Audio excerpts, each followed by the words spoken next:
Nah, pemirsa, kalau dimengerti secara sederhana, sebenarnya pembentukan Kortas Tipikor ini ibaratnya ya, hanya pergantian nama baru saja untuk di Tipikor Polri. Lalu apa sih sebenarnya tugasnya? Langsung saja saya ajak Anda, kita akan tanyakan pada salah satu calon anggota yang juga mantan penyidik KPK. Ada Mas Yudi Purnomo. Mas Yudi, selamat pagi Mas. Sehat Mas? Selamat pagi Mbak, sehat Alhamdulillah. Saya lihat senyum sumringah, ini siap ya memberantas korupsi. Pertanyaannya Mas Yudi, kalau seandainya di Indonesia sudah ada yang namanya KPK, kita juga punya kejaksaan. Ya, Nah sekarang ada lagi yang disebut sebagai Kortas Tipikor. Jadi perbedaan tugasnya itu ada di mana Mas Yudi?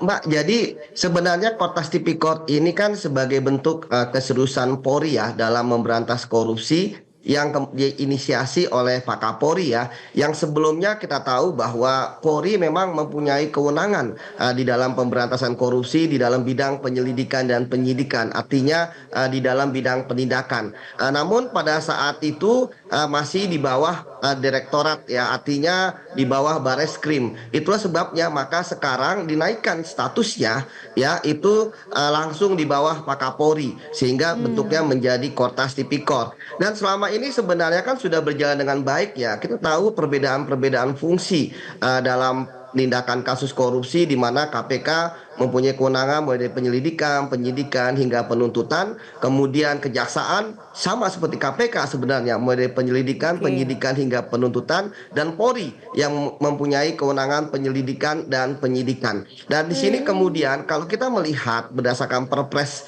122 itu ya, kita melihat bahwa sebenarnya ada hal yang sangat penting di dalam Kotas Tipikor itu yang saya lihat sebagai terobosan baru, yaitu Polri ya mencoba untuk masuk ke dalam bagaimana perbaikan sistem dalam bentuk pencegahan. Kita tahu bahwa Oke. ini kan sesuai dengan semangat dari pidato Pak Prabowo pada saat pelantikan, bahwa beliau ingin ada pencegahan yang sistematis dalam hal digitalisasi, perbaikan sistem, serta keteladanan. Sehingga di Baik. situ tentu Polri akan masuk. Kalau masalah penindakan tentu itu sudah selalu dilakukan oleh Polri sampai saat KPK ini. juga Seperti itu, ya, Mbak. dan kejaksaan kalau soal penindakan kita lihat selama ini. Tapi Mas Yudi, publik pasti punya harapan besar. Sekarang ada yang namanya Kortas Tipikor. Nah, dengan harapan besar ini, pertanyaannya apakah dengan adanya Kortas Tipikor akan lebih garang penindakan korupsi atau pencegahan korupsinya?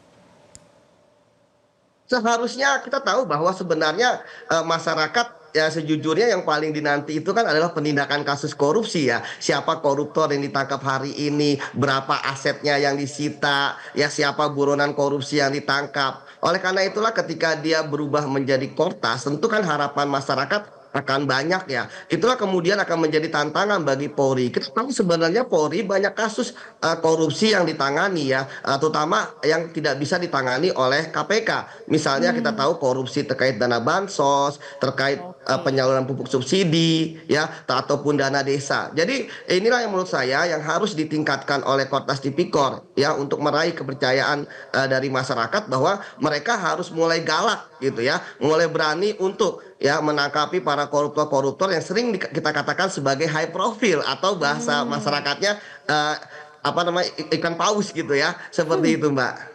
Ikan paus bukan ikan teri ya Mas Yudi ya. Mas Yudi, yang menarik lagi adalah Anda kan mantan pegawai KPK. Sebelumnya Anda berkarir di KPK, juga melakukan penyidikan untuk kasus-kasus korupsi. Kemudian Anda sekarang direkrut di dalam Kortas Tipikor. Mengapa? Apakah karena pengalaman atau karena apa Mas?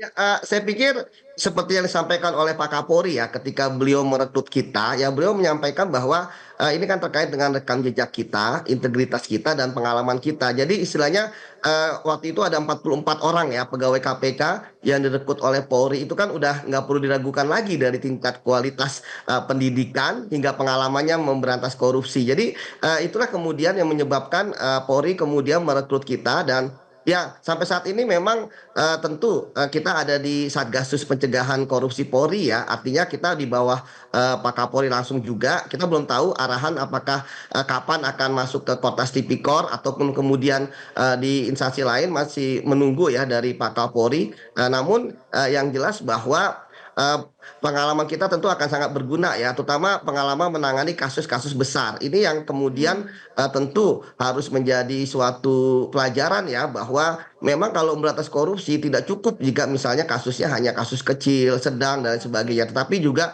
kasus besar. Tentu tidak menafikan juga bahwa terkadang kasus kecil itu efeknya besar di masyarakat seperti dana desa. Itu kan rawan terjadi konflik sosial seperti itu, Mbak. Baik, jadi dengan pengalaman yang sudah dimiliki sebagai seorang mantan pegawai penyidik di KPK, mudah-mudahan nanti Anda bisa berkarya juga di Kortas Tipikor dan juga teman-teman yang lainnya mungkin. Terima kasih Mas Yudi Purnomo sudah bergabung bersama kami pagi hari ini di Selamat Pagi Indonesia. Jelajahi cara baru mendapatkan informasi. Download Metro TV Extend sekarang.